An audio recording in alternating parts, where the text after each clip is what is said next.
கர்த்தரின் மகிமை வெளியரங்கமாகும். மாம்சமான யாவும் அதை ஏகமாய் காணும். கர்த்தரின் வாக்கு இதை உரைத்தது. மகிமை என்கிற இந்த காரியத்தை குறித்து பார்த்து வருகிறோம். இந்த மகிமை என்கிற இந்த வார்த்தைக்கு அநேக அர்த்தங்கள் இருக்குது வேதாகமத்துல. அதுல எங்கெல்லாம் மிகுதியா எங்கெல்லாம் இருக்குதோ அது செல்வம், திரளான பொக்கிஷம், மரியாதை, கண்ணியம், ஆண்டவருடைய பிரசன்னம், பிரகாசம், கம்பீரம், தேவனின் புகழ்பெற்ற தன்மை, இந்த மாதிரி எந்த இடத்துலலாம் அதெல்லாம் நம்ம பார்க்குறோமோ அங்கெல்லாம் மகிமை என்ற வார்த்தையை பயன்படுத்தலாம். அப்போ அந்த மகிமைன்ற வார்த்தைக்கு அநேக அர்த்தங்கள் இருக்குது வேதாகமத்தில். மகிமைன்ன உடனே நிறைய நேரத்தில் தேவனுடைய மகிமை அப்படின்ற அந்த வார்த்தைய வெறுமனா அந்த ஆவிக்குரிய உலகத்துல ஏதோ அந்த ஆவிக்குரிய தன்மையை மாத்திரம் குறிப்பிடுவது இல்ல இந்த பூமியிலையும் ஏதோ புகமூட்டமா ஆராதிக்கிற வேலையில நிக்க விடாம கீழே விழுறது, அது மட்டும் மகிமை கிடையாது. அதுவும் மகிமை தான்.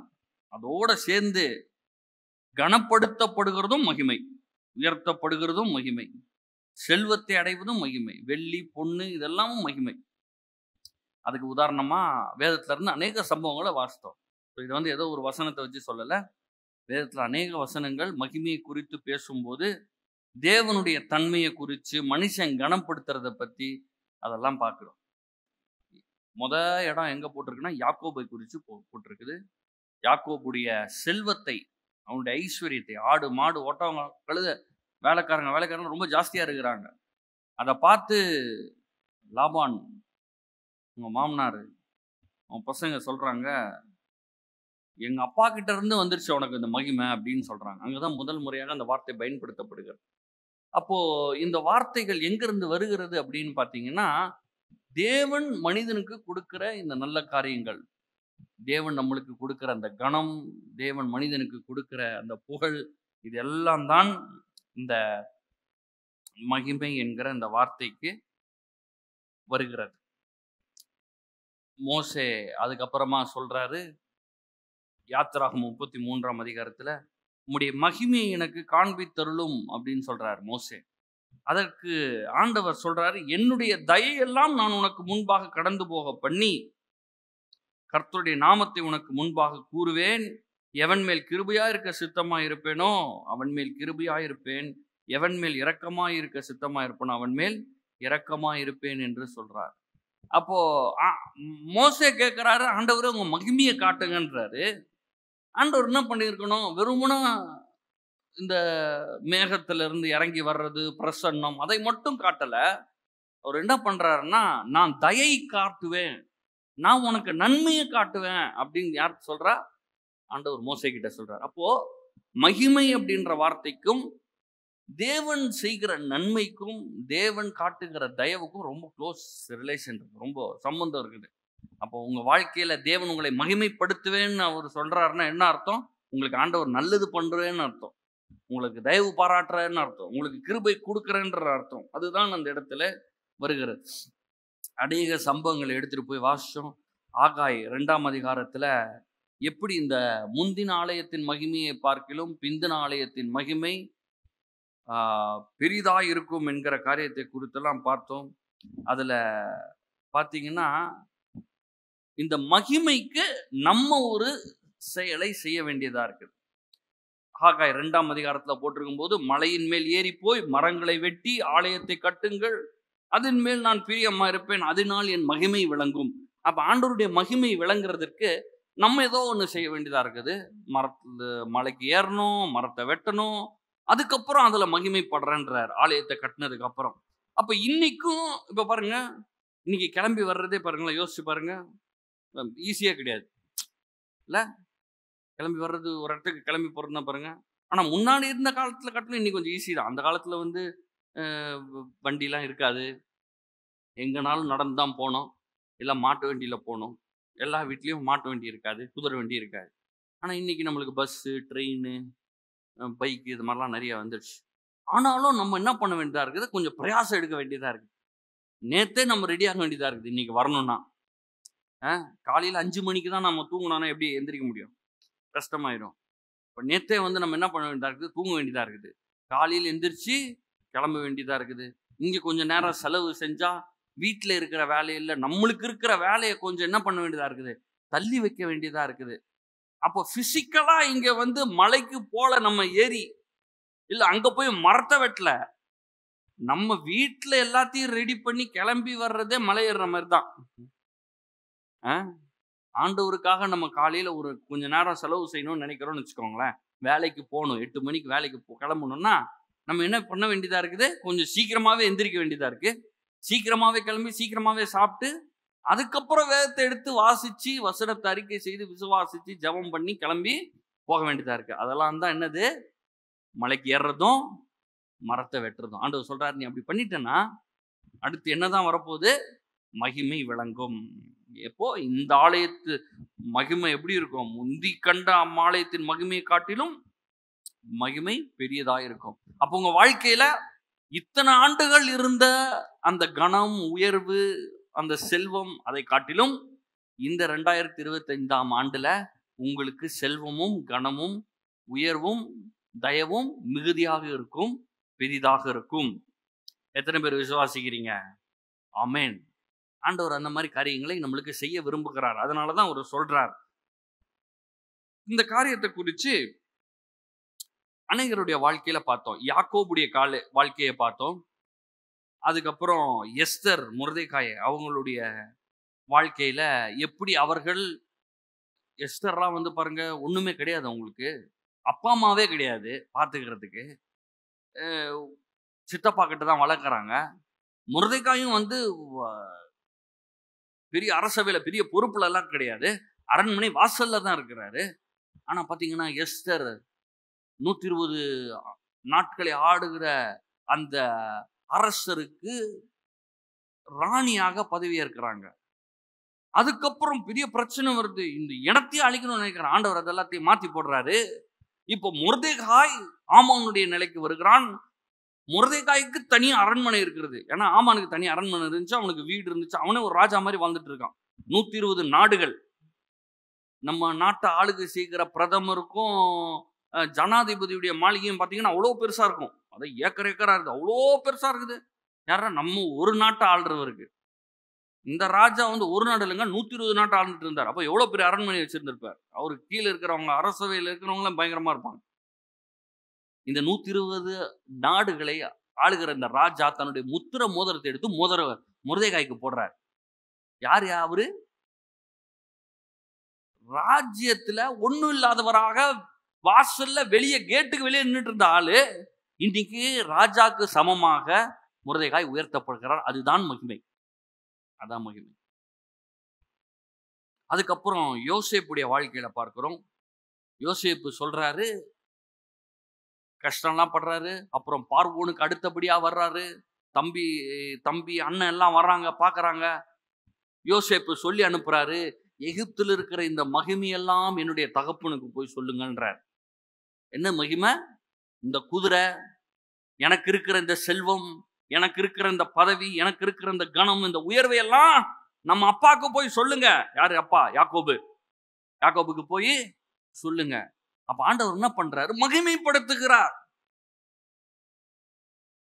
ஆண்டவர் யோசேப்பை ஒண்ணுமில்லாத அந்த சிறைச்சாலையில இருந்து உயர்த்தி வைத்தார். மோசே கிட்ட சொன்னார்ல, மகிமையை காட்டும்னு மோசே சொன்ன உடனே ஆண்டவர் சொல்றாரு, நான் உனக்கு தயை பாராட்டுவேன், உனக்கு நன்மை உண்டு பண்ணுவேன்னு சொன்னார்ல.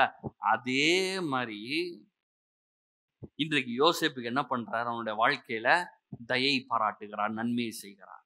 எல்லாரும் வாயை திறந்து நம்ம சொல்லலாமா? ஆண்டவரே, உம்முடைய மகிமையை என் மூலமாக வெளிக்காட்டும்.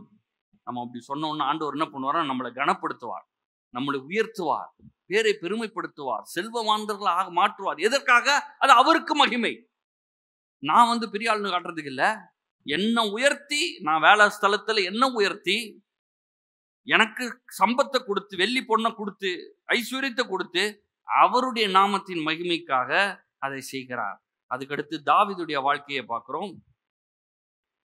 தாவீதுடைய வாழ்க்கையில அவன் மரிக்கிறதற்கு முன்பாக அவன் சொல்லுகிற வார்த்தையெல்லாம் எடுத்து வாசிச்சு பார்த்தோம் சென்ற முறை. டன்னா கோல்டு. டன்ஸ். சும்மா கிலோலாம் கிடையாது, டன்னு. அதை கணக்கு போட்டா எத்தனையோ பில்லியன் டாலர்ஸ் போகுது. ஏகப்பட்ட கோடான கோடிகளை தேவனுடைய ஆலயத்துக்காக சாலமோன் ராஜாவாகிறதுக்கு முன்பாகவே கொடுக்கிறாரு தாவீது. இதெல்லாம் மகிமை. இந்த மகிமை எங்க இருந்து வந்துச்சு? தேவனிடத்தில் இருந்து வந்தது. தாவீது சொல்றாரு, ஆண்டவரே, இதை எல்லாம் உம்முடைய கரத்தில் இருந்து பெற்றுக்கொண்டோம், உமக்கே இதை நாங்கள் திருப்பி தருகிறோம். அந்த இருதயம் தாவீதுக்கு இருந்துச்சு. யாக்கோபுடைய வாழ்க்கையில, யோசேப்புடைய வாழ்க்கையில, எஸ்தர் மொர்தெகாயுடைய வாழ்க்கையில, தாவீதுடைய வாழ்க்கையில, இந்த சம்பவங்கள் எல்லா இடத்திலுமே அவர்கள் மகிமைப்படுத்துவதற்கு முன்பாக அவங்க ஒரு காரியத்தை செஞ்சாங்க. ஒரு ஃபார்முலா மாதிரின்னு வச்சுக்கோங்களேன். எஸ்தர், மொர்தெகாய், யாக்கோபு, யோசேப்பு, தாவீது, இவங்க எல்லாரும் ரொம்ப பெரிய ஆளா இருக்கிறாங்க. இதெல்லாத்தையும் வாசித்தாச்சு, பார்த்தாச்சு. இவங்க எல்லாம் செஞ்ச ஒரு விஷயம் இருக்குது. என்ன விஷயம் தெரியுமா? எல்லா சூழ்நிலையிலும் தேவனை நம்பினார்கள்.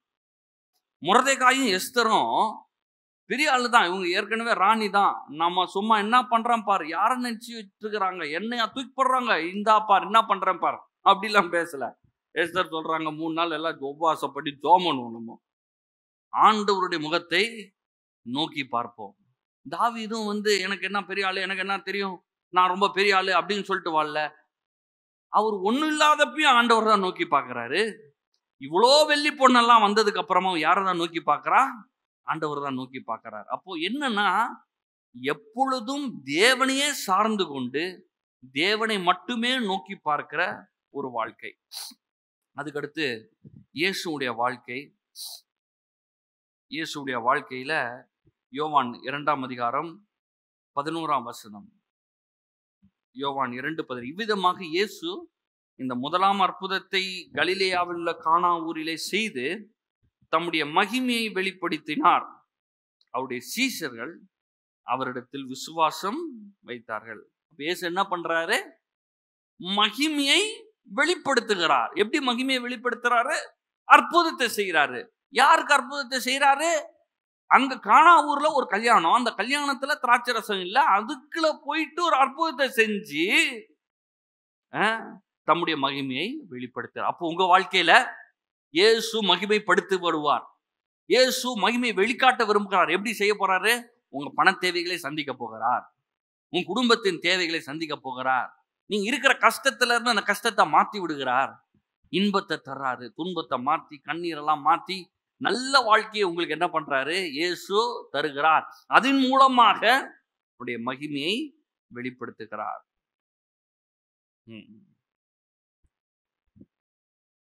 சங்கீதம் 35:27. சங்கீதம் 35:27. என் நீதி விளங்க விரும்புகிறவர்கள் கம்பீரித்து மகிழ்ந்து தமது ஊழியக்காரன் சுகத்தை விரும்புகிற கர்த்தருக்கு மகிமை உண்டாவதாக என்று எப்போதும் சொல்ல கடவர்கள். உன் வாழ்க்கையில ஏதாவது துன்பமா, இல்ல கஷ்டமா, இல்ல ஒரு முடியாத சூழ்நிலையா இருக்கு, இந்த சூழ்நிலை மாறணும், இந்த பிரச்சனைகள் மாறணும், இந்த போராட்டங்கள்லாம் மாறணும் அப்படின்னு நினைச்சிட்டு இருந்தீங்கன்னா நீங்க பண்ண வேண்டியது என்ன தெரியுமா? கம்பீரித்து மகிழ்ந்து ஊழியக்காரன் சுகத்தை விரும்புகிற கர்த்தருக்கு மகிமை உண்டாவதாக என்று சொல்வீர்களாக. நம்மெல்லாம் தேவனுக்கு பிள்ளைகளாக இருக்கிறோம். நம்ம என்ன சொல்லணும்? ஆண்டவரே, இது உமக்கு மகிமை, உமக்கு புகழ்ச்சி. எது? நான் சுகமா இருக்கிறது, நான் பலத்தோட ஆரோக்கியத்தோட இருக்கிறது, ஒரு குறைவில்லாமல் இருக்கிறது உமக்கு மகிமை. அந்த மகிமை உண்டாவதாக, அது நடக்கட்டும், என் வாழ்க்கையின் மூலமா உமக்கு மகிமை உண்டாவதாக அப்படின்னு என்ன பண்ணணும்? நம்ம சொல்ல ஆரம்பிக்க வேண்டும். நீதிமொழிகள் 3ஆம் அதிகாரம் 9. உன் பொருளாலும் உன் எல்லா விளைவின் முதற் பலனாலும் கர்த்தரை கனம் பண்ணு. 10வது வசனம் பார்த்தீங்களா? அப்பொழுது உன் களஞ்சியங்கள் பூரணமாய் நிரம்பும், உன் ஆலைகளில் திராட்சை ரசம் புரண்டோடும். அப்ப இந்த 10வது வசனத்துல மகிமை வெளியரங்கமாகிறது. திராட்சை ரசமே மகிமை தான், களஞ்சியம் நிரம்புறதும் மகிமை தான், புரண்டு ஓடுறதும் என்னது? மகிமை. மகிமையான காரியங்கள் அதெல்லாம். யாக்கோபுடைய வாழ்க்கையில் ஆடு மாடு ஓட்டம் கழுத வேலைக்காரன் வேலைக்காரிகள் எல்லாம் ரொம்ப ஜாஸ்தியா இருந்துச்சு, அது மகிமை. யோசேப்புக்கு பார்வோனுக்கு அடுத்தபடி, பார்வோனுக்கே அப்பன்னு சொல்றாரு யோசேப்பு. பெரிய செல்வந்தனார் ஆக்கி விட்டதே பார்வோன யோசேப்பு தான். இவ்வளோ பெரிய மகிமையுள்ள இந்த வாழ்க்கையை வாழ்ந்துட்டு இருக்கிறாரு. அந்த ஆடம்பரமான அந்த வாழ்க்கை அது மகிமை. இயேசு அற்புதத்தை செய்கிறார், அது மகிமை. இந்த மாதிரி எண்ட் ரிசல்ட் எல்லாம் மகிமை. இங்க 10வது வசனத்திலேயே அதான் போட்டிருக்கு, உன் களஞ்சியங்கள் பூரணமாய் நிரம்பும். இன்னைக்கு களஞ்சியம்னா என்ன? நம்ம பேங்க் அக்கௌண்ட் தான். நம்ம பேங்க் அக்கௌண்ட்லாம் தான் களஞ்சியம். அங்கதான் நம்ம சேர்த்து வைக்கிறோம், காசை போட்டு வைக்கிறோம்.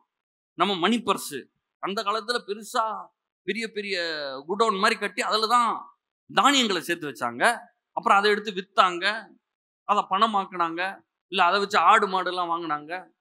ஆனா இன்னைக்கு நம்ம எல்லாம் பேங்க் அக்கௌண்ட் வச்சிருக்கோம், பர்ஸ் வச்சிருக்கோம். ஆண்டவர் சொல்றாரு, உங்க பேங்க் அக்கௌண்ட்டும் உன் பர்ஸ் எல்லாம் பூரணமாய் நிரம்பும். உன் ஆலைகளில் திராட்சரசம் புரண்டு ஓடும். சாப்பாட்டுக்கு அந்த ஆடம்பரத்துக்கு அதுக்கெல்லாம் குறைவா இருக்கு, அதெல்லாம் புரண்டு ஓடும். அதுதான் மகிமையுள்ள வாழ்க்கை.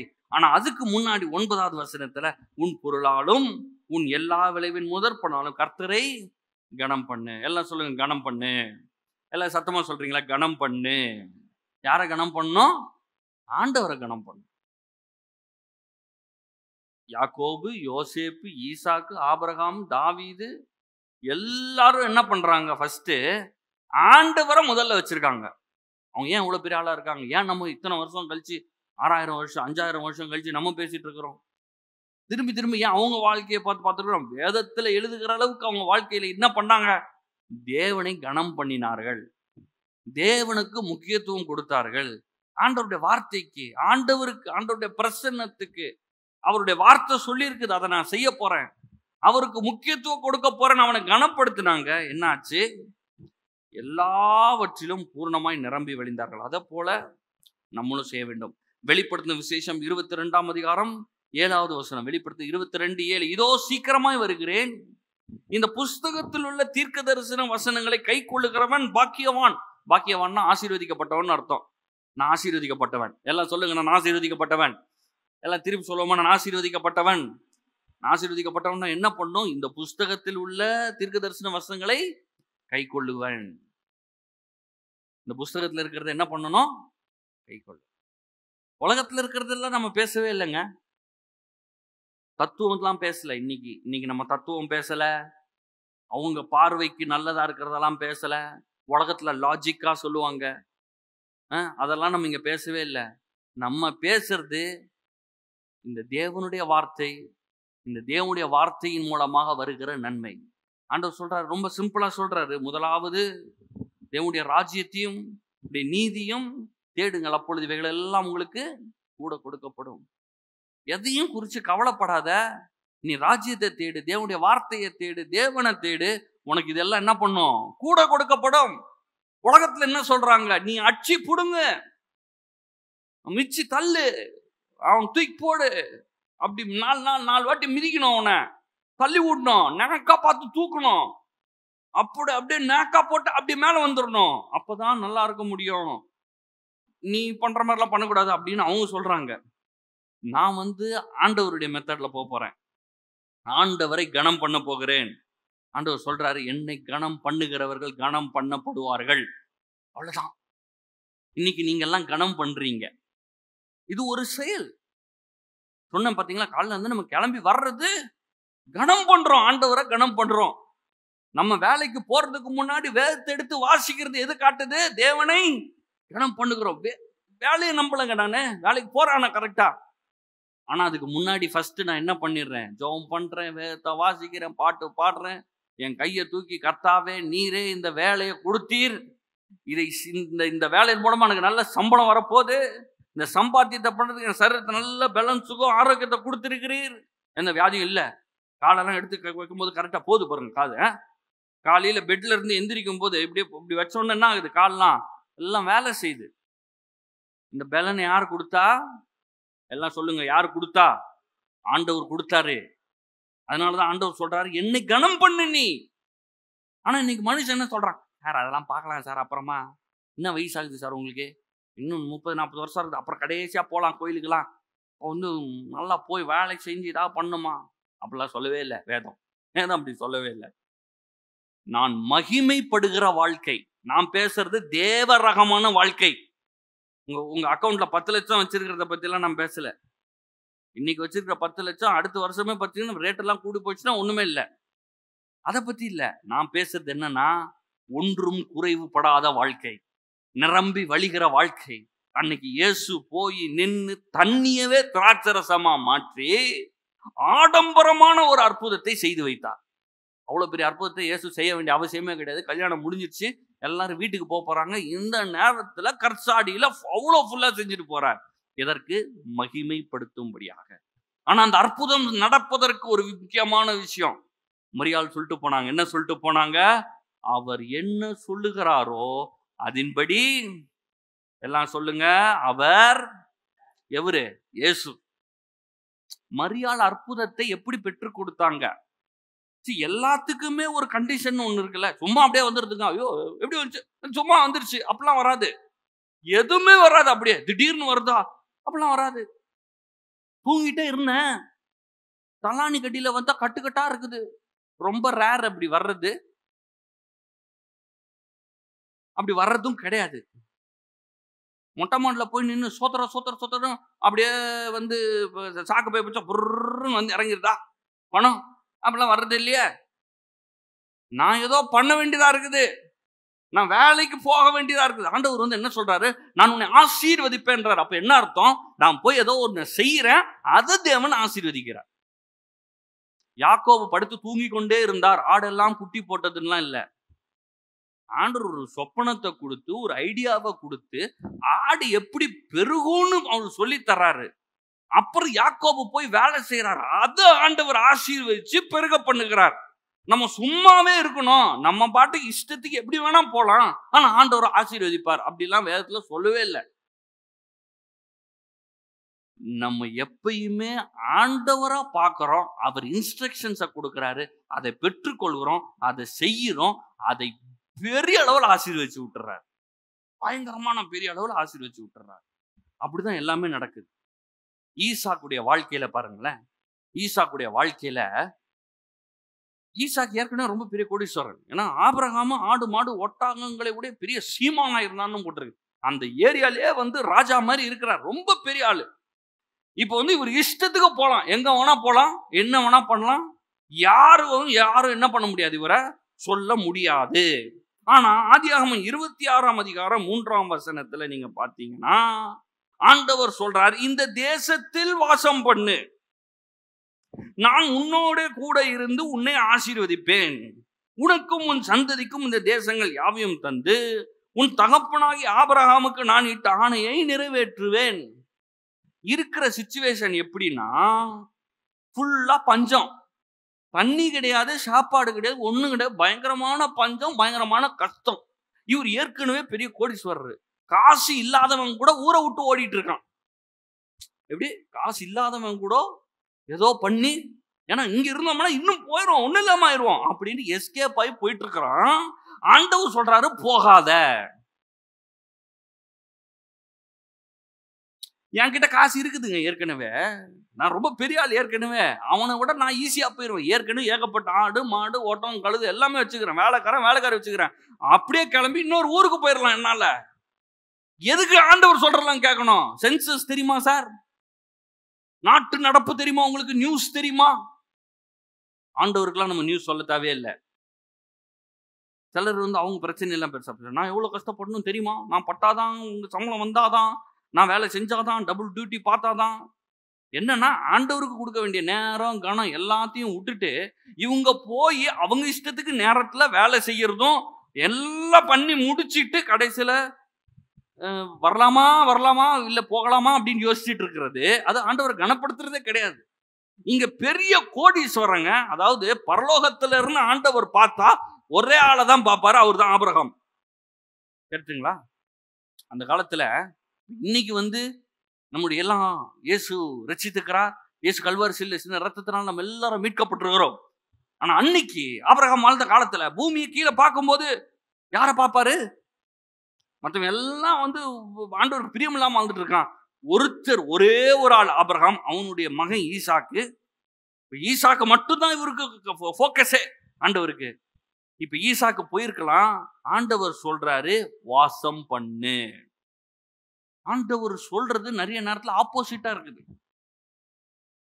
பாருங்களேன், நிறைய நேரத்துல இந்த கம்பெனில எல்லாம் வந்து ஞாயிற்றுக்கிழமை வேலை பார்த்தா 2-3 மடங்கு அதிகமா சம்பளம் தராங்க.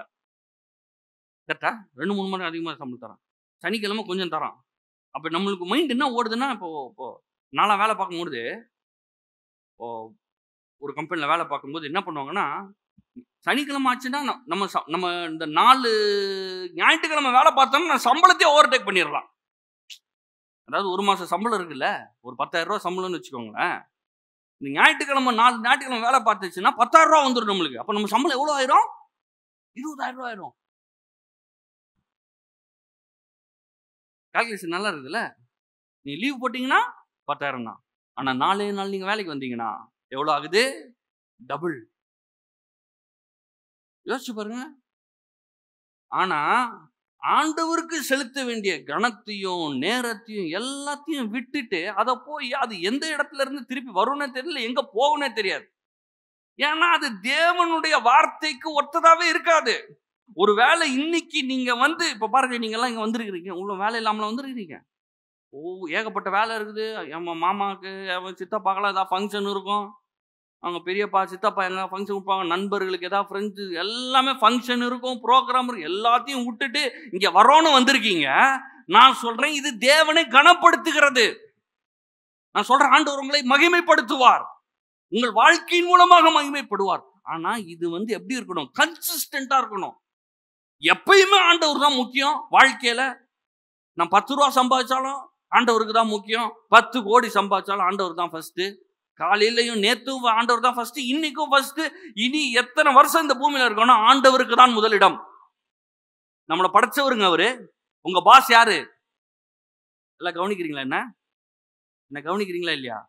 உங்க பாஸ் யாரு? இந்த வேலைக்காரன் வேலை பார்க்கறான், சம்பளத்துல ஒரு கை நீட்டிக்கு சம்பளம் வாங்குறோம் பாருங்க, சும்மா ஒரு 50,000 1 லட்சம் ரூபா தரான். அவனு சார் வணக்கம் சார், நல்லா இருக்கீங்களா? நம்ம வீடு தென்னாவிட்டா அப்படியா கேட்குறோம்? அப்படியா கேட்குறோம்? இல்லை, அப்படிலாம் கேட்கறது இல்லை. அவங்ககிட்ட சம்பளம் வாங்குறோம். சார் வணக்கம் சார், நல்லா இருக்கீங்களா? ரொம்ப நன்றி சார். அவன் என்ன நம்மளுக்கு சோசியல் சர்வீஸா பண்ணுறான்? மாதம் ஃபுல்லாக வேலை பார்த்ததுக்கு சம்பளம் கொடுக்குறான். ஆனால் அங்கேயே போயிட்டு சார் வணக்கம், நல்லா நன்றிங்க சார் அப்படின்ட்டு வாங்கிட்டு வரோம். நம்மளை படைத்த தெய்வங்க. உள்ள ஓடுற ரத்தம், உள்ள ஓடுற மூச்சு யாருது தெரியுமா? நம்ம அப்பாது. நம்மளுக்கு மூச்சு கொடுத்தது யாரு? அப்பா. இந்த ரத்தம் ஓடுத, இந்த கை காலை உண்டாக்குறது யாரு? எங்க அப்பா. அவரை கனப்படுத்துறதுக்கு வர்றதை விட்டு வேற ஒரு வேலையே கிடையாதுன்ற நான். காலையில் எந்திரிச்ச உடனே யாரை துதிங்க? கர்த்தரை துதியுங்கள், ஸ்தோத்தரியுங்கள், கையை தூக்குங்க, காலை தூக்குங்க, ஏதோ பண்ணுங்க, ஆண்டவருக்கு நன்றி செலுத்துங்கள். இந்த நாளுக்காக ஸ்தோத்திரம், இந்த வாழ்க்கைக்காக ஸ்தோத்திரம், கை காலை கொடுத்ததுக்கு நன்றி, வேலைன்னு ஒண்ணு இருக்குது அதுக்காக ஸ்தோத்திரம். நான் சொல்றேன், இருக்கிற கொஞ்சம் கூட நிறையவா மாறிடும். இயேசு 5 அப்பம் 2 மீனை எடுத்து முன்னாடி 5,000 பேர் உட்கார்ந்துட்டு இருக்காங்க. ஆண்கள் மட்டும் கணக்கு போட்டு பாத்தீங்கன்னா 15,000 பேர் கிட்ட இருக்கிறாங்க. அங்க 5 அப்பம் 2 மீன். சும்மா கீழே இருக்கிற கல்லெல்லாம் அப்பமா மாறுனா மாறி இருக்கும். கரெக்டா? வார்த்தையினால உண்டாக்குனாருங்க. மீன்கள் வருவதாக, பறவைகள் வருவதாக, ஆமா எல்லாம் வருவதாகன்னு ஒண்ணு வந்தாயிருச்சு ஆதியாகமம் 1ஆம் அதிகாரத்துல. இன்னைக்கு கொஞ்சத்தை எடுத்து மனிதனுக்கு முன்பாக, அந்த சீஷர்களுக்கு முன்பாக இதை எடுத்து ஸ்தோத்திரம் பண்ணுகிறார். என்ன காட்டுது? இது மாதிரி உன் வாழ்க்கையிலையும் குறைவு இருந்துச்சுன்னா, அது வரல, இது வரல, இது கஷ்டமா இருக்குது, அது கஷ்டமா இருக்குது, இது நடக்க மாட்டேங்குதுன்னு சொல்லாத. இருக்கிறத எடுத்து ஸ்தோத்திரம் பண்ணு. என்ன ஆச்சு? ஸ்தோத்திரம் பண்ண உடனே பெருகிருச்சு மகிமை. 12 கூட மீடு எடுத்தாங்களாம். நீங்க ஈசா கிட்ட சொல்றாரு, இருக்கிற இடத்துல இரு. ஆவிக்குரிய பவுண்டரின்னு ஒண்ணு இருக்கு. அதுதான் இந்த சபை. இந்த சபைக்கு வருகிற உங்களுக்கு நான் சொல்லுகிறேன், இந்த பவுண்டரியில இருங்க. நீங்க வேதத்துல நீங்க எங்க வேணா போய் பாருங்க, பழைய ஏற்பாட்டு காலத்துல they have to be in a boundary. Abraham கிட்ட சொல்றாரு, நீ அந்த மலைக்கு போய் ஈசாக்கை பலி செலுத்து. சார், பலி செலுத்தணும் அவள் தானே. என் பக்கத்துக்கிட்டே ஒரு கல்லை போட்டு ஒரு பலிபீடத்தை போட்டு, இல்ல இந்த கண்ணு கட்டுற தூரம் அந்த இருக்குது பாருங்க, அங்க போய் வெட்டிடுறேன, அங்க போயும் வெட்டதான் போறேன், இங்கேயும் வெட்டதானே போறேன். இங்கே வெட்டுறதான், இங்க வெட்டினா ஆடு வராது. ஆபிரகாம மலைக்கு போக சொல்லிட்டு ஆட்டையும் அங்க அனுப்பிச்சிட்டு இருக்கிறாரு. இவரு அங்க போய் சேர்றதுக்குள்ள ஆடு அங்க போய் சேர்ந்துருச்சு. இவரு கையை தூக்குறாரு. ஆண்டவர் சொல்றாரு, போதும் போதும் விட்டுரு, போதும் விட்டுரு. அங்க பார்த்தா ஆடு இருக்குது. அப்போ ஆண்டவர் சொல்றதுக்கு போனோம். இப்ப இன்னைக்கு நம்மள வந்து ஆண்டவர் மலைக்கு போ, அங்க ஆட்டை பிடிச்சிட்டு வா அப்படிலாம் சொல்லல. இன்னைக்கு ஆண்டவர் வந்து ஒரு ஸ்பிரிச்சுவல் பவுண்டரி ஒன்று வச்சிருக்கிறார். நம்ம வந்து எல்லாமே ஒரு ஸ்பிரிச்சுவல் ரெல்ம், நம்ம ஆவிக்குரியவர்கள். இங்க வர்றீங்க, இந்த வசனத்தை கேட்குறீங்க, இந்த பவுண்டரியில இருங்க. நீங்க இந்த வசனத்தையே கேட்டுட்டு இருங்க. இங்க வந்தா ஒரு நாளும் உங்களை சபிக்க மாட்டோம். நீங்க தப்பே பண்ணிட்டு வந்தாலும் இயேசு உங்கள் தவறுகளை, உங்கள் பாவங்களை கல்வாரி சிலுவையில் அவருடைய இரத்தத்தினால மன்னித்திருக்கிறார் என்றுதான் சொல்லுவோம். இந்த நல்வார்த்தைகள் உங்கள் வாழ்க்கைக்கு தேவை. இந்த நல்ல போதனைகள் உங்களுக்கு தேவை. உங்கள் சந்ததி வாழ்ந்திருக்க, உங்கள் வேலையில நீங்கள் தலைக்க, உங்கள் சம்பாத்தியம் பெருக இந்த வார்த்தை ஒவ்வொரு வாரமும் தேவை. ஈசாக்கு கிட்ட சொல்றாரு, இந்த இடத்திலேயே இரு. இன்னைக்கு நான் உங்ககிட்ட சொல்றேன், இந்த வார்த்தைகளையே தொடர்ந்து கேளுங்கள். ஈசாக்குக்கு என்ன ஆச்சு? ஆண்டவர் சொன்ன மாதிரியே போய் விதைக்க கூடாது. ஆக்சுவலா நீங்க நம்ம விவசாயிங்கிட்டலாம் கேட்டீங்கன்னா, அவங்க வந்து நிலத்துல வந்து விளைக்கிறதுக்கு ஒரு பர்டிகுலரா அந்த சாயில் ஒரு லெவல்ல இருக்கணும் அப்படின்றாங்க. அதை விதைக்கிறதுக்கு முன்னாடி அதை உழுது, அதை பக்குவப்படுத்தி, தண்ணி போட்டு, களையெல்லாம் பிடிங்கி ஒரு லெவல்ல ரெடி பண்றாங்க. அப்புறம் தான் விதைக்கிறாங்க. இங்க ஒண்ணுமே பண்ண முடியாது. இது காஞ்சி போயிருக்குது, எல்லாம் ஊரை விட்டு ஓடுறான். நீ விளைச்சனா காலி, இப்ப போட்டா காலி, இல்லாம போயிடும், இருக்கட்டும் போயிடும். ஆண்டவர் சொல்றாரு, ஓடு. யார் சொல்றா? யார் சொல்றா? மண்ணையே உண்டாக்குனவர் அவர் தான், விதையவே உண்டாக்குனவர் அவர் தான். அவர் சொல்றாரு விதை. 26:12 கர்த்தர் அவனை ஆசீர்வதித்ததினால். இததான் நம்ம மிஸ் பண்ணிடக்கூடாது. எந்த இடத்துல ஆசீர்வாதம் இருக்குன்னா, ஆண்டவர் சொல்ற இடத்துலதான் ஆசீர்வாதம் இருக்கு. ஈசாக்கு இங்க இருந்து கிளம்பி பக்கத்து ஊர் போயிட்டாருன்னா அங்க ஆசீர்வாதம் வேலை செய்யாது. எங்க இருக்கணும்? சொல்ற இடத்துலதான் இருக்கணும். இப்ப அவர் சொல்ற இடத்துல இருந்ததுனால கர்த்தர் அவனை ஆசீர்வதித்தனால அந்த வருஷத்தில் 100 மடங்கு பலன் அடைந்தான். அவன் ஐஸ்வர்யவனாகி வர வர விருத்தி அடைந்து மகா பெரியவனானான். அவனுக்கு ஆட்டு மந்தையும் மாட்டு மந்தையும் அநேக பணிவிடைக்காரரும் இருந்தார்கள்.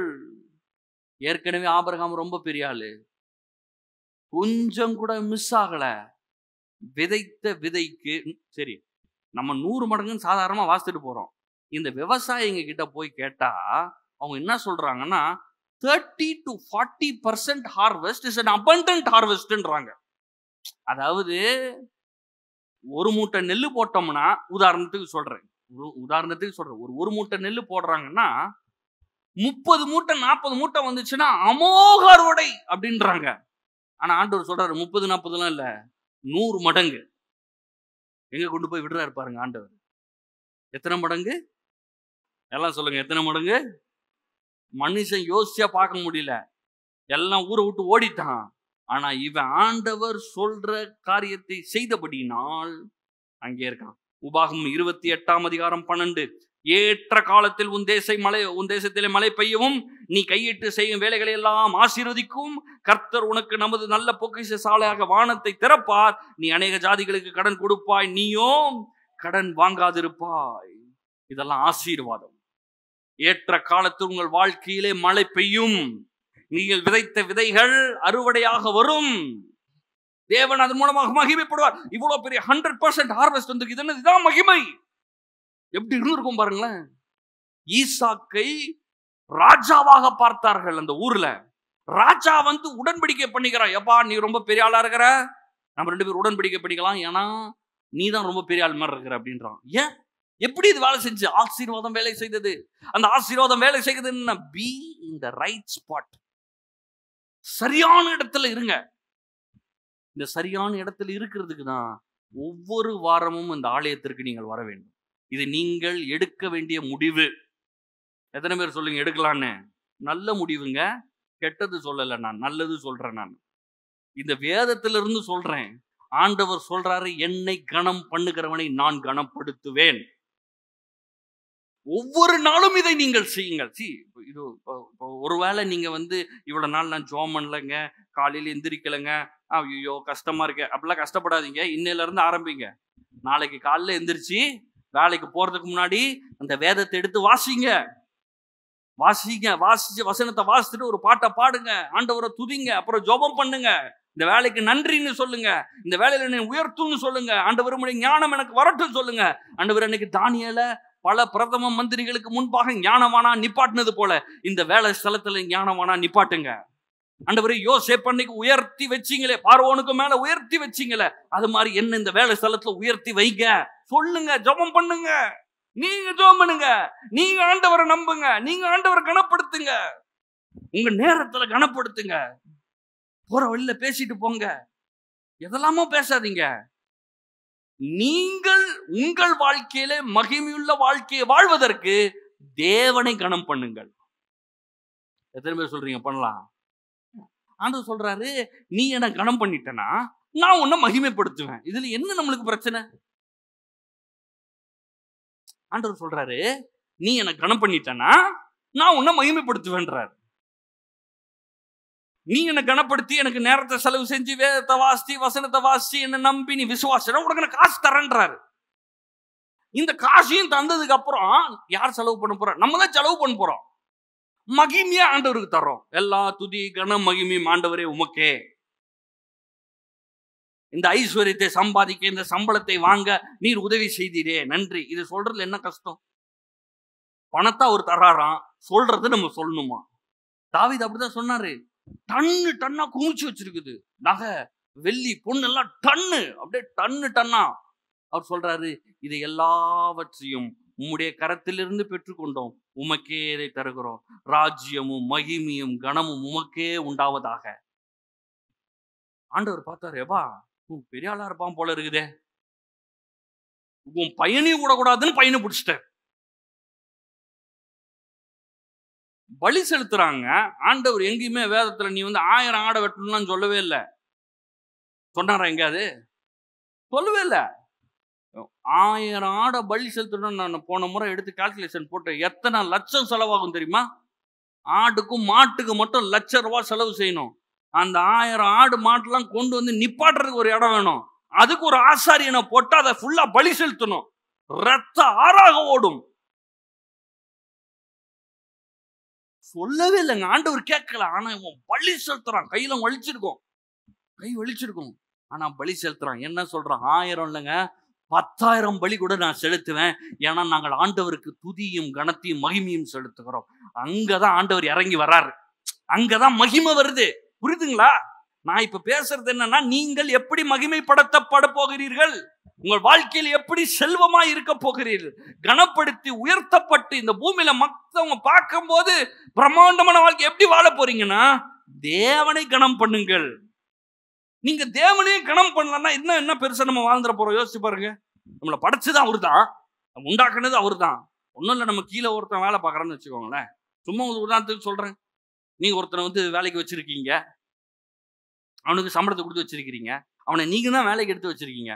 போறப்பையும் வர்றப்பையும் உங்களை கண்டுக்கிறது இல்லை, சொல்றதை கேட்கறது கிடையாது, எதுவும் இல்லை, வர்றது இல்லை, அவன் பாட்டு இஷ்டத்துக்கு போறான் வர்றான்னா எத்தனை நாள் நீங்க வேலைக்கு வச்சிருப்பீங்க? சொல்லுங்க, எத்தனை நாள் வேலைக்கு வச்சிருப்பீங்க? அவன் பாட்டுக்கு பண்ணிட்டான், அவன் வருவான் போவான், நம்மளுக்கே தெரியாது. வேலையை அவன் செய்வானா அதுவும் தெரியாது. அப்ப எதுக்கு தான் இருக்கான் அதுவும் எனக்கும் தெரியாது. இப்படியா சொல்லுவீங்க? ஒரு நாள் வேலை செய்யலாம் விட மாட்டீங்க. நீ அவனை என்ன நினைச்சிட்டு இருக்கிற மாதிரி, அவன் உடம்பு சரியில்லைன்னா கூட என்ன உடம்பு சரியில்லை எல்லாம் வேலை செய்யன்றோம். ஏன்? உனக்கு அதுக்கு தானே சம்பளம் கொடுக்குறோம். நான் சொல்றேன், நம்மளை படைத்த ஆண்டவர் உங்க மேல கிருபியா இருக்கிறாரு, தயவா இருக்கிறாரு. அவரை கனப்படுத்துங்க. நம்ம எல்லாரும் கையை உயர்த்துவோமா? எல்லாம் கையை உயர்த்தி ஆண்டவர் சொல்லுவோம், ஆண்டவரே உமக்கு எல்லா துதியும், உமக்கு எல்லா கனத்தையும், உமக்கு எல்லா மகிமையும் இந்த காலை வேலை செலுத்துறேன். ஒவ்வொரு நாளும் செய்யுங்க, ஒரு நாள் செய்யுங்க. நம்ம குறைவுபட மாட்டோம். கர்த்தரே உங்கள் மேய்ப்பராயிருப்பார், உங்களுக்கு தாழ்ச்சி என்பதே வராது. தாவீது அதை தான் பார்த்தான். அவன் சொன்னான், அந்த ஆடை பார்க்கறான், அந்த ஆடு போய் ஆட்டு புல்ல மேயுது, அப்புறம் பக்கத்துல இருக்கிற தண்ணியை குடிக்குது. அவன் சொல்றான், இந்த ஆட்டுக்கு நல்ல புல்லுள்ள இடத்த நான் தான் சூஸ் பண்ணி கூட்டு வந்தேன். நாடு நல்லா தண்ணி குடிக்கிறதுக்கு நான் தான் இந்த தண்ணிக்கு கிட்ட கொண்டு வந்தேன். இதை போலவே தேவன் என்னை புல்லுள்ள இடங்களை மேய்க்கிறாரு, அமர்ந்த தண்ணீர் ரெண்டா உட்கார வைக்கிறார். யாரு பண்றா? ஆண்டவர் பண்ணுகிறார். ஆண்டவர் பண்றாரு. உங்களுக்கு சட்ட துணியை கொடுத்தது ஆண்டவருங்க. பிசாசு வந்து பாருங்களேன், எல்லாமே இல்லாததான் பார்க்க வைப்பான். நல்லா பார்த்துக்கோங்க.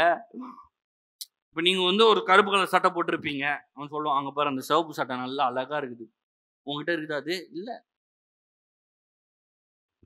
உங்ககிட்ட இருக்கிற கருப்பு சட்டை பார்க்க விட மாட்டான். சிவப்பு சட்டை பார், எவ்வளவு சூப்பரா இருக்குப்பா, ஜோரா இருக்குப்பா, அதையே பார்க்க விடுவான். இல்லாத பார்க்க வைப்பான். அது நடக்கலை, இது நடக்கலை, இது வாய்க்கல, அது முடியல, இது இல்லை, இதே தான் பேச்சா இருக்கும். நான் சொல்றேன், அதெல்லாம் ஓரமா வச்சிருங்க. வச்சுட்டு கொஞ்சமா இருந்தா கூட இயேசுவை போல அதை கையேந்தி, கர்த்தாவே உமக்கு ஸ்தோத்திரம்.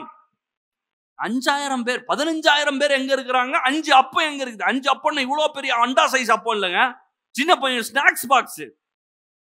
உங்க வீட்டுல உங்க பிள்ளைக்கு ஸ்நாக்ஸ் பாக்ஸ் எவ்வளவு பெருசா செஞ்சு கொடுப்பீங்க? கண்டெய்னர் மாதிரி வச்சு எடுத்து போவானா?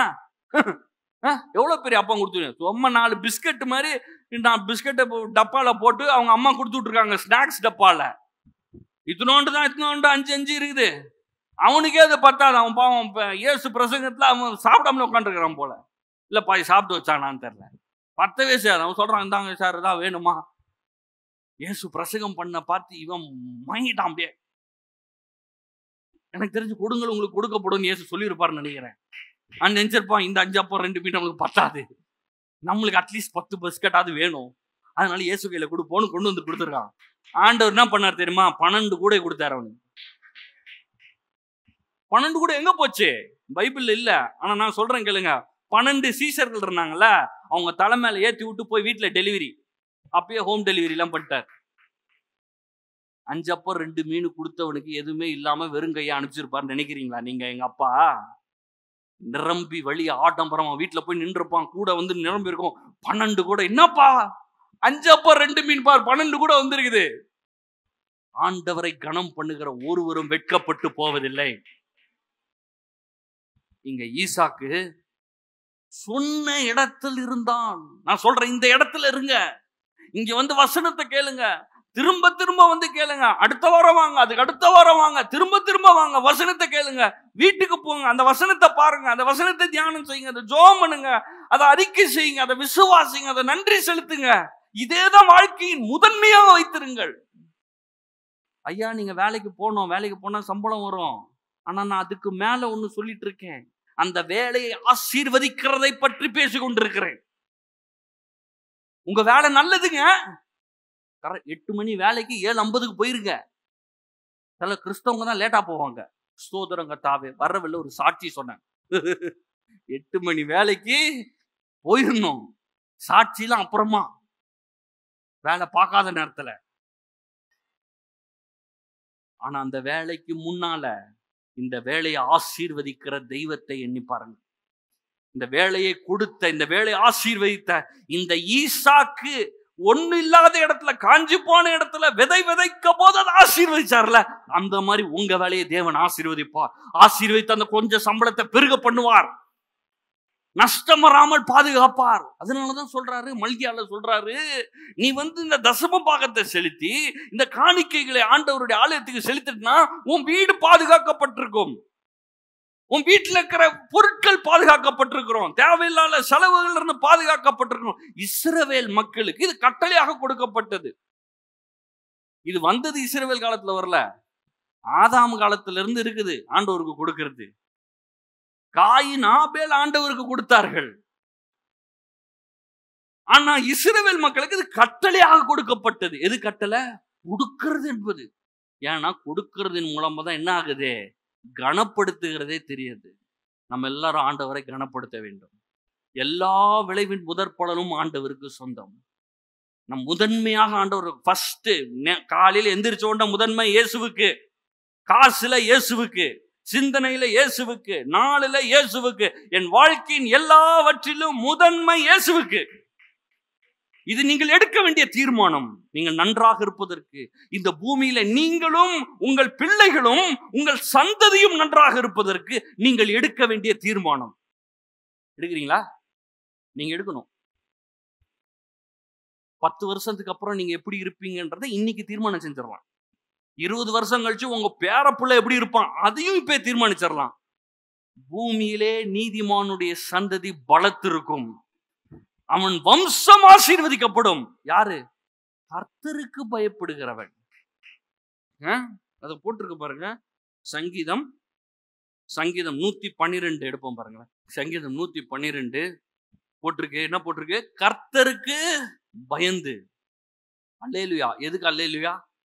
கர்த்தருக்கு பயந்து அவருடைய கட்டளைகளில் மிகவும் பிரியமாயிருக்கிற மனுஷன் பாக்கியவான். என்ன பண்ணணுமா? கர்த்தருக்கு பயப்படுறீங்களா? அப்படி ஆடுறது இல்லைங்க. பயப்படுறது ரெவரன்ஸ். ஆண்டவருக்கு முதலிடம், இயேசுக்கு முதலிடம், இந்த வசனத்துக்கு முதலிடம். ஞாயிற்றுக்கிழமை இன்னைக்கு சர்ச்சைக்கு வந்திருக்கோம். நீங்க என்ன பண்ணிருக்கிறீங்க? ஆண்டவரை கனப்படுத்தி இருக்கிறீங்க. ஆண்டவருக்கு பயந்துனா ஆண்டவர் நம்ம பார்த்துட்டே இருக்கிறோம். சார் போட்டுருவாரு சர்ச்சைக்கு போலனா. அப்படி இல்ல பயம். அந்த பயம்லாம் இல்ல. அந்த பயத்தோட எல்லாம் சேவிக்க கூடாது. ரெவரன்ஸ், ஒரு மரியாதை. எனக்கு ஜீவனை கொடுத்தாரு, மூச்சை கொடுத்தாரு. காலில் எந்திக்கிறப்ப ஹார்ட், லங்ஸ், கிட்னி எல்லாம் வேலை செஞ்சுட்டு இருக்குது. மூளை வேலை செய்யுது, கை காலெல்லாம் வேலை செய்யுது. ஆண்டவருக்கு போய் எல்லா துதி கன மகிமையை செலுத்துவோம். வீட்லயே செலுத்துவோம். ஒவ்வொரு நாளும் ஞாயிற்றுக்கிழமை வந்து இங்க சர்ச்சில் செலுத்துவோம். ஏன்னா நான் கடவுளுக்கு பயப்படுறேன், அவளை கட்டில ரொம்ப பிரியமா இருக்கிறேன், ஆகையினால் நான் பாக்கியவான். 2வது வசனத்தை பாருங்க. சந்ததி, அவனுடைய சந்ததி பூமியில் பலத்திருக்கும், செம்மையானவர்களின் வம்சம் ஆசீர்வதிக்கப்படும். இதைதான் நான் பேசுறேன் இன்னைக்கு. உங்கள் வாழ்க்கையிலே, உங்களுடைய வாழ்க்கையிலே உங்கள் சந்ததி ஆசீர்வதிக்கப்பட்டிருக்கும், உங்கள் வம்சம் ஆசீர்வதிக்கப்பட்டிருக்கும், உங்கள் சந்ததி ஒரு குறைவில்லாமல் இருக்கும். அதற்கு இன்னைக்கு நீங்க பண்ண வேண்டியது என்ன தெரியுமா? தேவனை கனம் பண்ணுங்கள், தேவனுக்கு முக்கியத்துவம் கொடுங்க.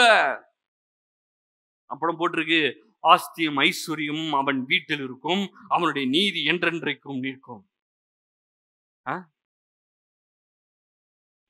வீட்டுல என்ன இருக்குமா? ஆஸ்தியும் ஐஸ்வர்யம். வீடு இருக்கும், சொந்த வீடு இருக்கும், வெள்ளி இருக்கும், பொண்ணு இருக்கும், நிலங்கள் இருக்கும், எல்லாம் இருக்கும். எப்படி எல்லாம் இருக்கும்?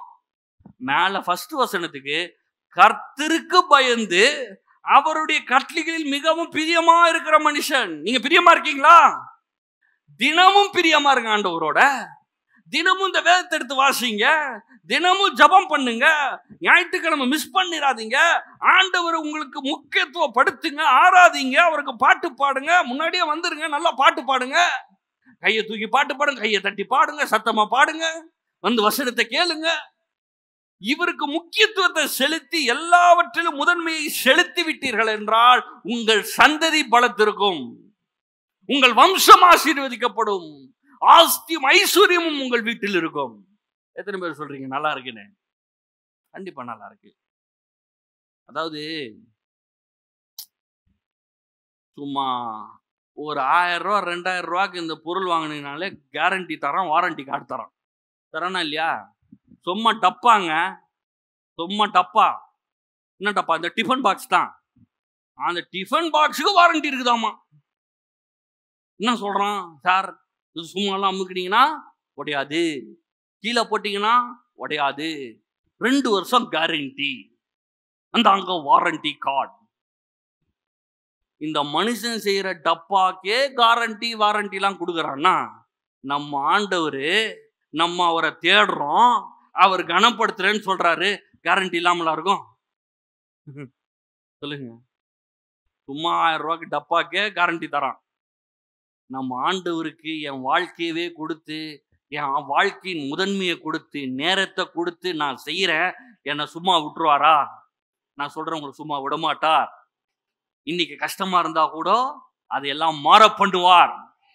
சரி, அது ஒரு சம்பவம் ஒன்று வாசித்துடலாம்.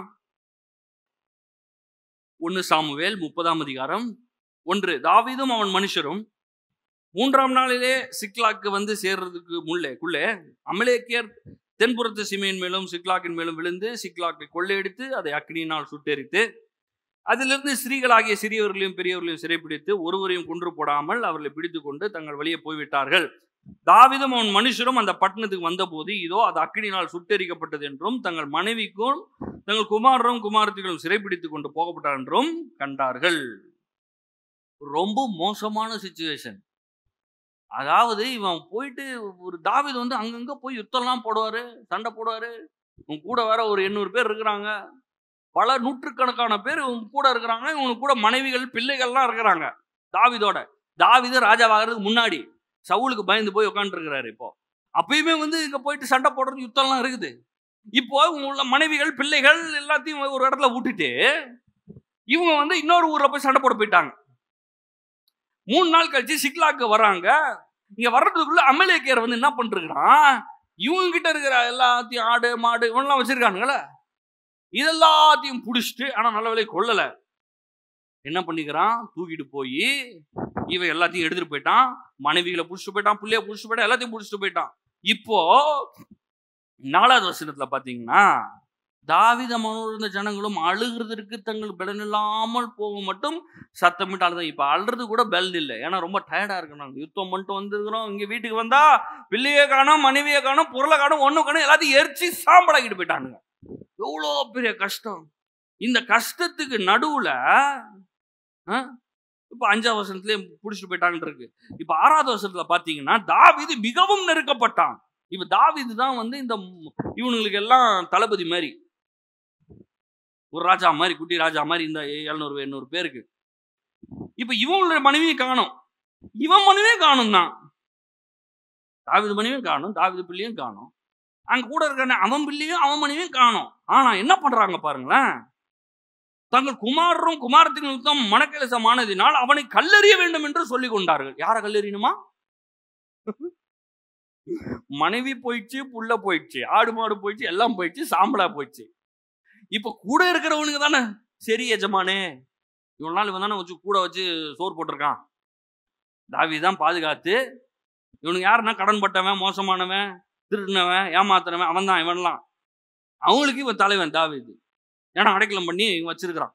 இப்ப என்ன பண்ணிருக்கணும், எஜமானே தாவீதே கவலைப்படாத, நான் கூட இருக்கிறேன், எவனாலும் அடிச்சு தூக்கலாம், இப்பதானே சண்டை போட்டு வந்தான், கொஞ்சம் சாப்பிடும், சாப்பிட்டு கிளம்பும் அப்படி சொல்ல. அவன் கல் எடுத்துக்கிட்டான். எதுக்கு? தாவீது தான் எல்லாத்துக்கும் காரணம், அடிச்சு கொன்றுவோன்னு.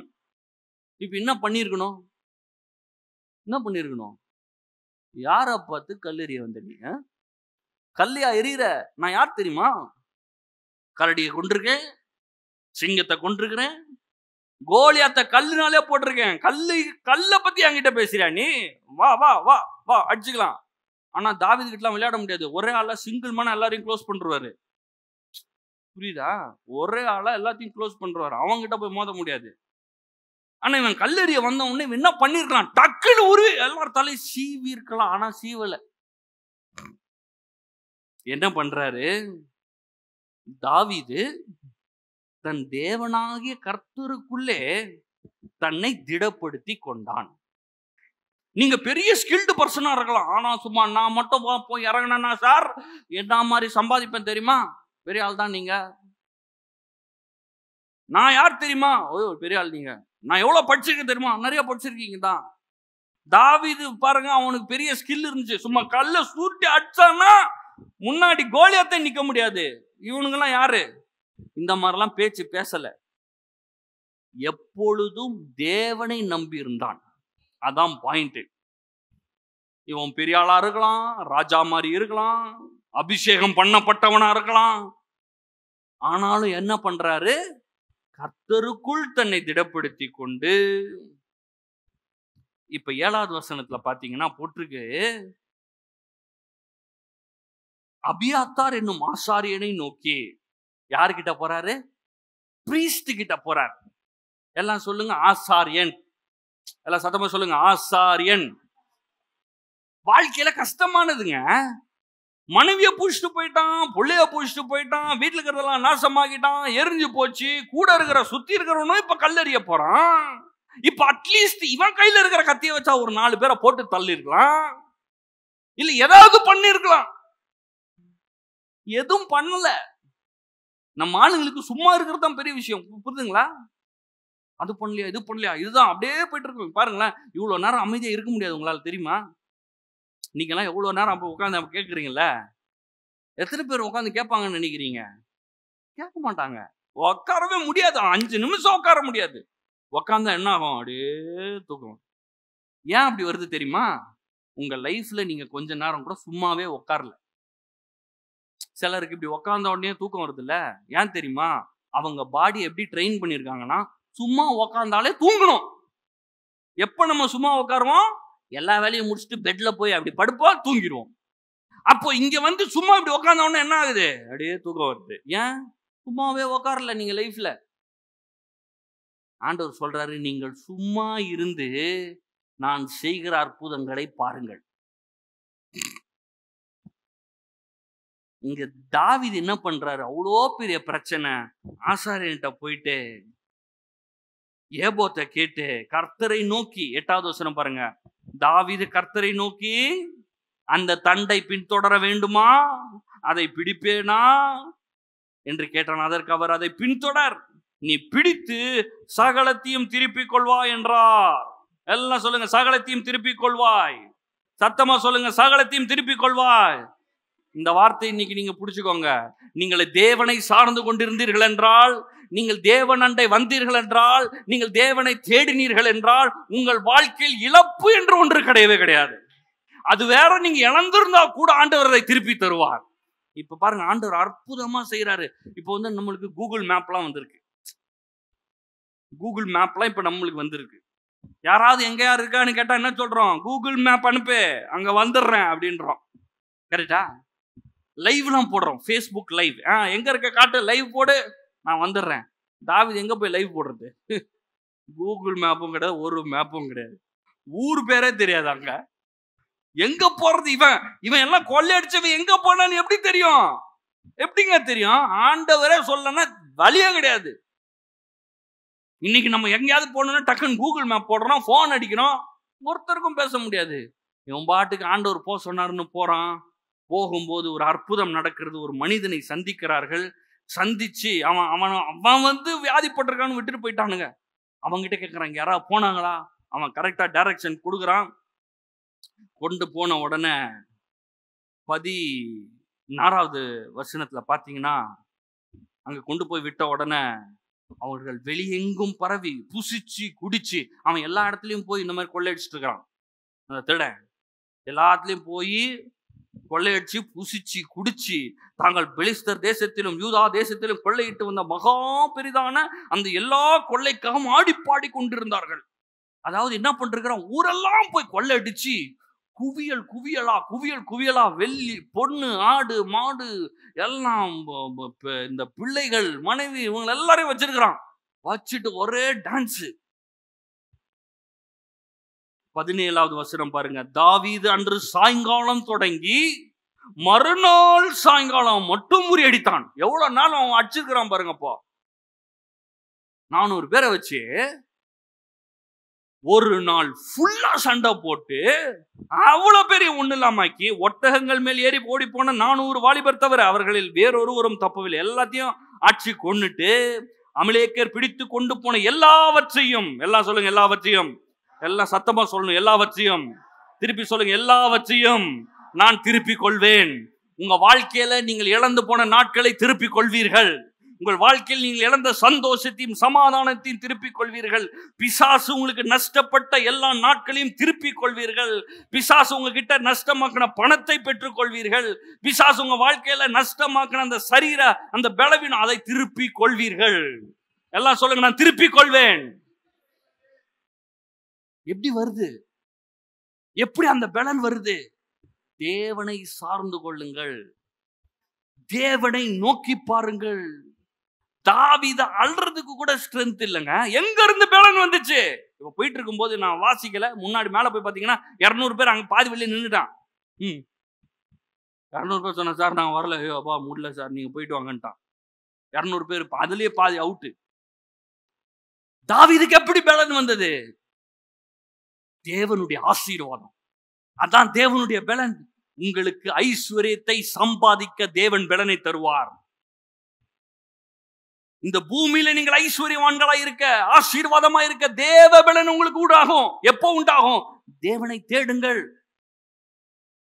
தேவனை தேடுங்க, ஆண்டவரை முக்கியப்படுத்துங்க. காசை சம்பாதிச்சீங்கன்னா அதுல தேவனை கனப்படுத்துங்கள், தேவனுக்கு முதலிடம் கொடுங்கள், ஆண்டவருக்கு கொடுங்க.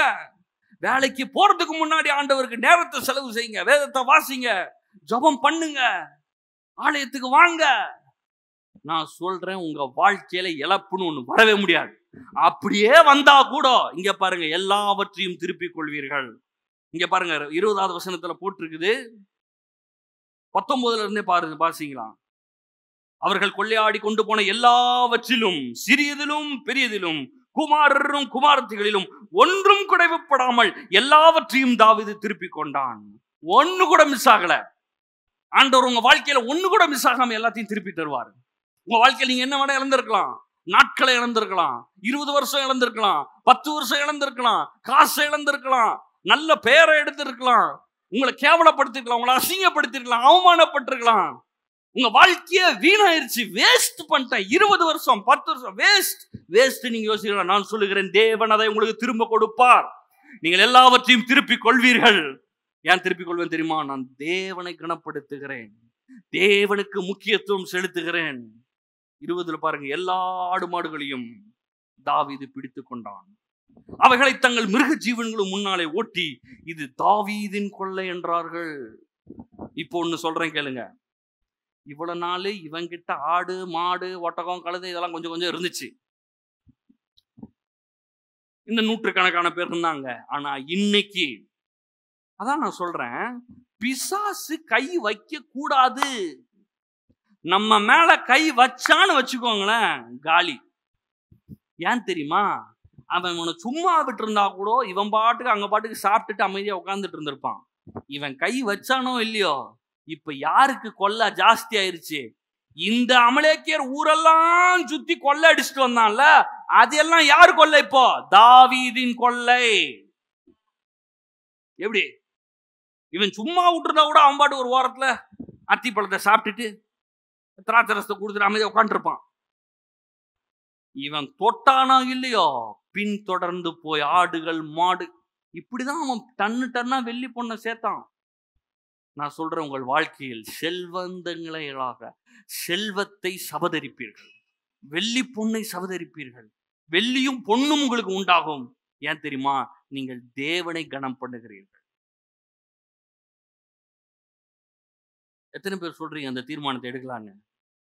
நீங்க எடுக்கணும், நீங்க எடுக்கணும் அந்த தீர்மானத்தை. டெய்லி நான் அதை செய்வேன், ஒரு நாள் செய்யலைன்னா பரவாயில்ல, காலையில செய்ய முடியல ஈவினிங் செய்யுங்க. இங்க நான் உங்களை யாரையுமே குற்றப்பத்தல, நீ எல்லாம் செஞ்சு வந்துக்கிற, நீ அதை பண்ணியா இதை அப்படிலாம் கேட்கல. நான் நீ என்ன ஜோம் பண்ணியா, நீ அதை பண்ணியா, நான் உங்களை குற்றப்படுத்தவே இல்லை. இன்னைக்கு ஸ்டார்ட் பண்ணுங்கன்றேன். இன்னைக்கு நைட்டு தூங்க போறப்போ ஸ்டார்ட் பண்ணுங்க, வேதத்தை வாசிங்க, பாட்டு பாடுங்க, ஒரு நிமிஷம் சொல்லுங்க, ஆண்டவரே இந்த வாழ்க்கைக்கு சோத்திரம், ஞானத்தை கொடுங்க, அறிவை கொடுங்க, இந்த பணத்தை கையாள உதவி செய்யுங்க, இந்த குடும்பத்தை நடத்த உதவி செய்யுங்க, இந்த குடும்பத்தை நல்வழி நடத்த, என் பிள்ளைகளை நடத்த ஞானத்தை கொடுங்க, அறிவை கொடுங்க, புத்தியை கொடுங்க, என் பிள்ளைகளுக்கு நல்ல எதிர்காலம் உண்டாகட்டும், இந்த பூமியில் நான் சந்ததி பலத்து இருக்கட்டும், என் வம்சம் ஆசீர்வதிக்கப்பட்டோம். சொல்லுங்க, எவ்வளவு நேரம் ஆக போகுது? காலையில் எந்திரிச்சு திருப்பி சொல்லுங்க, திருப்பி நைட்டு சொல்லுங்க, வேலைக்கு போறப்ப சொல்லுங்க, ஆண்டவர் இந்த வேலையை நான் ஆசீர்வதிக்கிறேன். அன்னைக்கு ஈசாக்கு ஆசீர்வதிச்சு பெரிய ஆள் ஆக்கி விட்டிடு. அந்த பஞ்ச காலத்துல அவன் விதைச்ச போது அவன் ஆசீர்வச்சிரு. பஞ்சம் மாதிரி இருக்குது, வண்ணாந்திரம் மாதிரி இருக்குது, எதுவுமே வாய்க்க மாட்டேங்குது, எதுவுமே செட் ஆகல. ஆசீர்வதிங்க ஆண்டவரே, ஈசாக்க ஆசீர்வச்சிரு, என்னை ஆசீர்வதியும், ஆண்டவர்கிட்ட போங்க. நம்ம தாவீது இருந்த சிச்சுவேஷன் நம்மளுக்கு கிடையாதுங்க. ஒரே நாள் பிள்ளைய காணும், மனைவியை காணும், இருக்கிற பொருளை காணும், வீட்டுல வந்து பார்த்தா எரிஞ்சு போயிருக்குது. இன்னும் என்ன பண்றது? பைத்தியம் பூச்சிடும் நிறைய பேருக்கு. யோபுடைய வாழ்க்கை அப்படிதான் ஆச்சு, தெரியும்ல. ஒரே நாள் ஆடு மாடு ஒட்டகம் கழுது எல்லாம் முடிஞ்சு போச்சு, இருந்த பிள்ளை எல்லாம் காலி ஆயிடுச்சு, வேலைக்காரன் வேலை எல்லாம் காலி. இவன் வந்து உடம்புலயும் வந்து ஃபுல்லா வியாதி. இப்ப இருக்கிறது ஒண்ணே ஒண்ணு, அது யார் தெரியுமா? மனைவி. அந்த மனைவி கூட என்ன சொல்லுது தெரியுமா? நீ ஏன் உயிரோட இருக்கிற, கடவுளை சப்ஜி செத்து போகுது. இருக்கிறது ஒண்ணே ஒண்ணு, யாரு? ஒய்ஃப். அது கூட என்ன சொல்லுது? நீ ஏன் உயிரோட இருக்கிற, அது கூட சும்மா சாகாத, கடவுளை சப்ஜி செத்துப்போ. எப்படி நல்ல பாராட்டு. இந்த நேரத்துல யோபு என்ன சொல்றான்? யார நோக்கி பார்க்கிறான்? தேவனை நோக்கி பார்க்கிறான். அவன் கொஞ்சம் தப்பு பண்ணிட்டான், பயந்துட்டான். இதுக்கு காரணம் பிசாசுன்னு அவனுக்கு தெரியல. ஆனா நம்மளுக்கு தெரியும். அதை அழிச்சது யாரு? யோபு அழிச்சது யாரு? ஆண்டவரா? ஆடு மாடு ஓட்டம் கழுதை எல்லாம் கொடுத்தது யாரு? ஆண்டவர். அழிச்சது யாரு? பிசாசு. ஆனா வேத வல்லுநர்கள் சொல்றாங்க, he went through just 9 months, maximum 9 months, 9 மாதங்கள் மாத்திரமே யோபு கஷ்டப்பட்டான். ஆனா எவ்வளவு நாள் கூட தான் தெரியுமா? எல்லாவற்றையும் 2 மடங்காக பெற்றுக்கொண்டான். ஆயிரமான ஆடு மாடு ஓட்டம் கழுத. அவன் பிள்ளைகள் எல்லாம் மிகவும் அழகுள்ளவர்களாக இருந்தார்கள். எல்லா பிள்ளையும் திருப்பி வந்துட்டாங்க, திரும்ப பெற்றுக்கொண்டான். நான் சொல்றேன், உங்கள் வாழ்க்கையில் நீங்கள் இழந்ததெல்லாம் பெற்றுக்கொள்வீர்கள். அது தேவனுக்கு மகிமை, இது தேவனுக்கு கனம். ஆனா இதுக்கு முன்னாடி நான் பண்ண வேண்டிய ஒரு சின்ன விஷயம், தேவனுக்கு நான் முக்கியத்துவம் கொடுக்க போகிறேன், தேவனை கனப்படுத்த போறேன், ஆண்டவருக்கு மரியாதையை செலுத்த போறேன், ஆண்டவருக்கு பயந்து வாழ போறேன். இந்த உலகத்துல நான் பயப்படுறத பத்தி பேசலைங்க, ரெவரன்ஸ். இந்த வசனம் ஆண்டவருக்கு முதலிடம் கொடுக்க சொல்லுது. நான் முதலிடம் கொடுப்பேன், அவ்வளவுதான், பேச்சே இல்ல, ஃபுல் ஸ்டாப். இந்த வசனம் சொல்லுது, நான் செய்யறேன். இந்த வேதத்துல இருக்கிற எல்லாத்தையும் நம்புறேன். இந்த வேதத்துல இருக்கிற மேப்பையும் நம்புறேன், இந்த வேதத்துல இருக்கிற ஃபர்ஸ்ட் பேஜ் நம்புறேன், செகண்ட் பேஜ், தேர்ட் பேஜ், எல்லா பேஜையும் நம்புறேன். நான்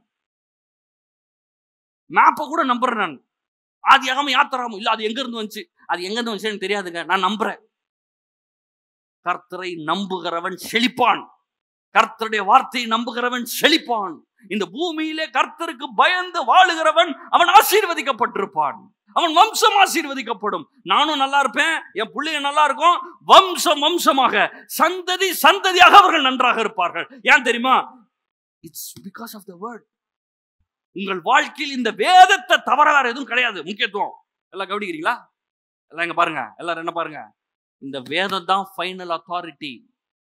இந்த வேதத்துல சொன்னா செய்வேன், சொல்லலைன்னா செய்ய மாட்டேன். இந்த வேதம் சொல்லுதா செய்யறேன், சொல்லலையா செய்யல. அவன் இவன்லாம் வேணாங்க எனக்கு. அவன் இவனா என்ன படிச்சான்? ஆண்டவர் என்னை படைத்திருக்கிறார். நான் போகும்போதும் வரும்போதும் தேவன் என்னை பாதுகாக்கிறார். என் கால்கள் இடராமல் என்னை காப்பவர் தேவன். அவர் தம்முடைய தேவ தூதர்களால் என்னை காத்து கொண்டிருக்கிறார். எனக்காக இயேசு ரத்தத்தை சிந்திருக்கிறார். எனக்காக எவனும் சாகல. நம்மளுக்கு ஒரு குண்டூசியில கூத்திட்டா ரத்தம் ஓடுறோம். என்னுடைய வாழ்க்கையில எனக்காக சரீரம் முழுவதும் பிற்கப்பட்டவராய், ஒரு சொட்டு ரத்தம் இல்லாதவராய் கல்வாரி சிலுவிலே இயேசு தொங்கினார். என் சாபத்தை எல்லாம் இயேசு சுமந்தார். உங்கள் தரித்திரத்தை, உங்கள் கஷ்டத்தை, உங்க கண்ணீர், நீங்க வாழ்க்கையில் படக்கூடிய எல்லா கஷ்டத்தையும் இயேசு சுமந்தார். அந்த இயேசுவுக்கு கனத்தை செலுத்தலாம். இன்னைக்கு நம்ம இங்க வந்து உட்கார்ந்துருக்கோம்ல, ஏன் வந்து உட்கார்ந்துருக்கோம் தெரியுமா? எனக்காக ஒருத்தர் மரிச்சாருங்க, எனக்காக ஒருத்தர் ரத்தம் சிந்தினாருங்க. நான் பட வேண்டிய கஷ்டம், நான் பட வேண்டிய துன்பம், எல்லா கண்ணீர் வேதனை எல்லாவற்றையும் இயேசு சுமந்தார். இன்னைக்கு நான் நல்லா இருக்க முடியும். நான் சொல்றேன், நீங்கள் நன்றாக இருப்பீர்கள். எல்லாம் சொல்றீங்களா? நான் நன்றாக இருப்பேன். எல்லாம் சத்தமா சொல்லுங்க, நான் நன்றாக இருப்பேன், நான் வாழ்ந்திருப்பேன், நான் உயர்ந்திருப்பேன், நான் செழித்திருப்பேன், நான் ஒரு குறைவில்லாமல் இருப்பேன், நான் பிரம்மாண்டமான வாழ்க்கையை வாழுவேன், நான் ஆசீர்வதிக்கப்பட்ட வாழ்க்கையை வாழுவேன், நான் கீழாவதில்லை, நான் வேலாவேன், நான் வாழாவதில்லை, நான் தலையாவேன். இதெல்லாம் ஏன் உங்களுக்கு வரப்போகுது தெரியுமா? நீங்கள் தேவனை கனம் பண்ணுகிறீர்கள், தேவனை உயர்த்துகிறீர்கள், தேவனுக்கு முக்கியத்துவம் தருகிறீர்கள். ஆகையினால இதெல்லாம் உங்க வாழ்க்கையில வந்து பழிக்கும். ஆமென். ஜெபம் பண்ணுவோம். பிதாவே, இயேசுவின் நாமத்தால் உமக்கு ஸ்தோத்திரம். உங்களுடைய வார்த்தைக்காக நன்றி. என் கூட பேசுனதுக்காக ஸ்தோத்திரம் கர்த்தாவே. நாங்க இன்றைக்கு உங்க வார்த்தையை கனப்படுத்துறோம். இந்த வேதத்தை நாங்கள் முக்கியப்படுத்துகிறோம். இந்த வேதத்தில் கூறப்பட்டுகிறதை நாங்கள் விசுவாசிக்கிறோம். உங்களுடைய வார்த்தை என்றதை கனப்படுத்துகிறோம். உங்களுடைய பிரசனத்தை நாங்கள் கனப்படுத்துகிறோம். உம்மை நாங்கள் கனப்படுத்துகிறோம். ஒவ்வொரு நாளும் எங்களுடைய வாழ்க்கையின் எல்லாவற்றிலும், எங்கள் பொருளிலும், எங்களுடைய பணத்திலும், எங்களுடைய எண்ணத்திலும், எங்களுடைய வாயிலும், வார்த்தைகளிலும் உம்மை நாங்கள் கனப்படுத்துகிறோம், உம்மை முக்கியப்படுத்துகிறோம். ஆகையினால் நீர் எங்கள் வாழ்க்கையின் மூலமாக மகிமைப்படுகிறோம். எங்களை மகிமைப்படுத்துகிறபடி நாங்கள் உமக்கு ஸ்தோத்திரம். இங்க வந்திருக்கிற ஒவ்வொருடைய வாழ்க்கையும் இந்த வாக்கு தத்தங்கள் எல்லாம் நிறைவேறுவதாக, வாழ்க்கையில எல்லாம் நிஜமாவதாக இயேசுவின் நாமத்தில். ஒருவருக்கு எல்லா துதி கன மகிமையை செலுத்துகிறோம். இயேசுவின் நாமத்தில் பிதாவே, ஆமென்.